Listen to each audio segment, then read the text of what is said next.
One of the most harrowing fates faced by a queen throughout history saw Mary Queen of Scots walked solemnly into the great hall of Fotheringhay Castle, which then became her execution chamber.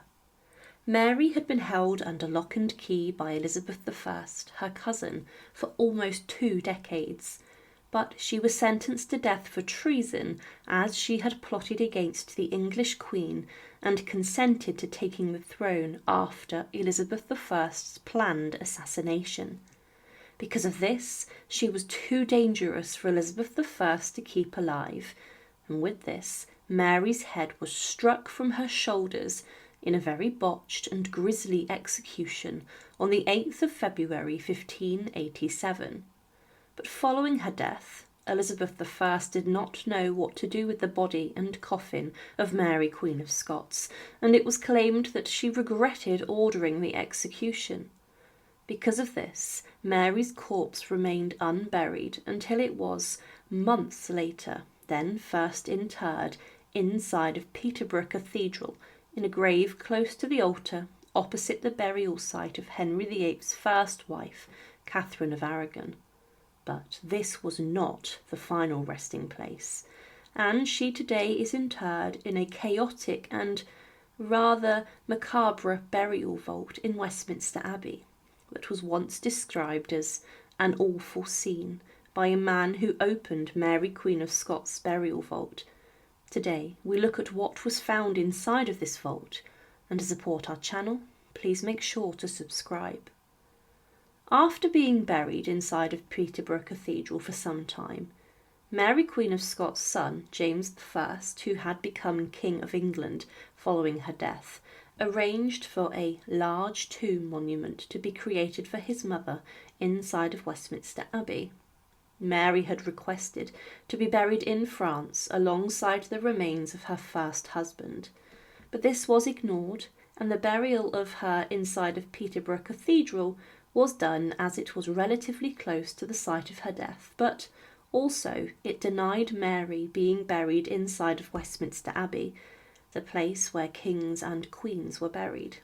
But James I, her son, then ordered that Mary Queen of Scots should be reinterred inside of Westminster, and her body in 1612 was exhumed from the grave in Peterborough.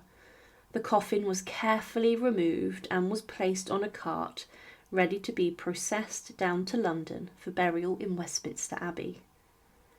She was interred inside of Westminster Abbey in the October of 1612, and the funeral was said to have been rather large and spectacular. The tomb of Mary Queen of Scots shows her in a recumbent pose and manner, and a huge tomb in the south aisle of the Lady Chapel was constructed for her. It is made from white marble and is under an elaborate canopy. On the tomb, Mary is wearing a close-fitting coif and a lace ruff, and also a long mantle, and at her feet stands proudly a Scottish lion that is crowned. Ornamental railings also surround the tomb, and there is an inscription in Latin on the side. Part of this reminds of her fate, and it says, "May it be forbidden to slaughter monarchs, that henceforward the land of Britain may never more flow with purple blood. May this precedent of the violent murder of the anointed queen come to naught. May the instigator and perpetrator rush headlong to destruction. Should she, after her own death, be vindicated by all the well deposed, then executioners, torturers, gaols and gallows, all would cease. The Queen accomplished that journey which the heavenly powers allotted. God bestowed happy times, hard times." Mary Queen of Scots is buried in a burial vault underneath the tomb. Her coffin was placed neatly at the time inside of the vault in the centre, but then over the following centuries, this vault inside of Westminster Abbey became a place which was filled with the coffins of many members of the Stewart royal family, the Scottish royal family of which Mary was the head of. Each time someone died, the vault of Mary Queen of Scots, which was rather large by the standards of Westminster Abbey, was opened, and the coffin was placed inside. Mary's vault was nearby 4 metres long and 3 metres wide, and roughly 2 metres high, and although this does not sound too big, many coffins were crammed and rammed into this chamber. Many of the Queen's descendants, even down to the reign of the last Tudor monarch, Queen Anne, were placed inside of this vault. But during the 19th century and the reign of Queen Victoria, the Dean of Westminster Abbey, Arthur Stanley, began a quest search of a missing coffin of the Abbey. Dean Stanley was searching for the coffin of King James I, the son of Mary Queen of Scots, as it was not documented where the coffin of the Stewart king was buried. With this he searched many of the burial vaults, and later James I's coffin was located in the burial vault of Henry VII and Elizabeth of York. But during this search, Dean Stanley opened up the burial vault of Mary Queen of Scots, and it was said that he had a rather disturbing surprise inside of the vault, and he later described the sight in the vault as an awful scene, which was shocking. He recorded his findings in a book, and in this he wrote about what he saw. He claimed, along the north wall were 2 coffins, much compressed and distorted by the superincumbent weight of 4 or 5 lesser coffins heaped upon them.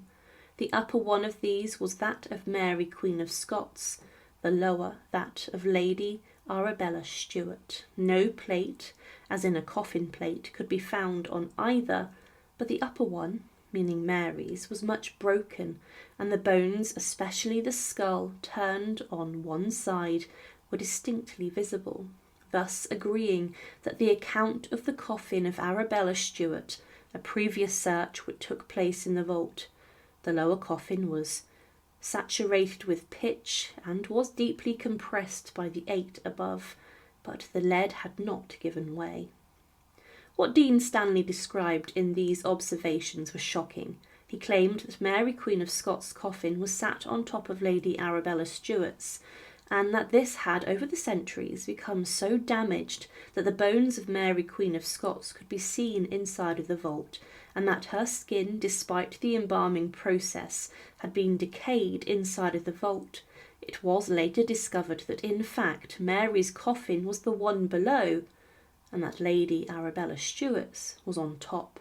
Mary's head, as it was taken off, probably was sewn back on after her execution, but the indication by the observations showed that her skull had come to one side and had turned over inside of the vault. He also noticed that the coffin on top of Mary's, that of Lady Arabella Stewart, had been covered in pitch, some form of resin, which may have interfered with the decaying process and may have caused further decomposition of the remains, and this would have affected Mary's bones. It was later also claimed by Dean Stanley, speaking about Mary's coffin, that it was of a more solid and stately character, and was shaped to meet the form of the body like another presently to Mary Queen be noticed, which would exactly agree with the age and rank of Mary. The difficulty in removing the whole weight of the chest would itself have proved a bar to any closer examination, but in fact it was felt not to be needed for any purpose of historical verification, and the presence of the fatal coffin which had received the headless corpse at Fotheringhay was sufficiently affecting, without endeavouring to penetrate further into its mournful contents. It cannot be questioned that this, and this alone, must be the coffin of the Queen of Scots, its position by the north wall close to Henry, Prince of Wales, who must have been laid here a few months after her removal from Peterborough, its peculiar form, its suitableness in age and situation were decisive as to the fact. He was in no doubt that the battered and banged coffin was of Mary Queen of Scots. He ended with, on top of this must have been laid Arabella Stewart in her frail and ill-constructed receptacle, and thus for many years those 3 alone, with the exception of Charles I's 2 infant children, occupied the vault. Then came the numerous funerals.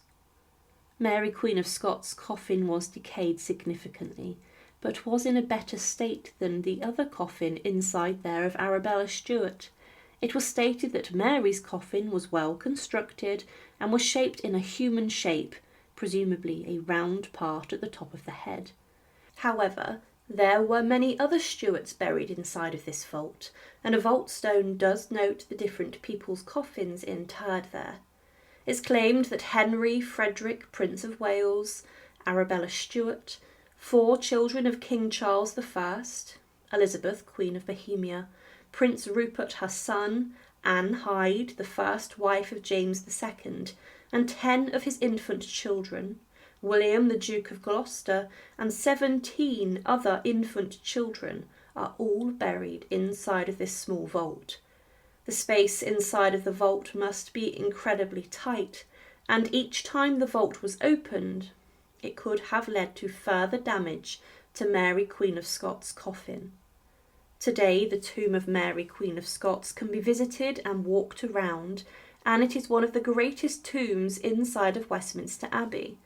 She was interred close to the site of Elizabeth I, directly opposite, showing even in death that the pair are rivals. Mary was subjected to a terrifying execution, and she went to her death with dignity. But the chaos inside of her burial vault still exists today, as many other coffins are rammed into this alongside the crumbling coffin of the executed Queen of Scots. Thank you for watching, and to support our channel, please make sure to subscribe. And again, thank you so much for watching.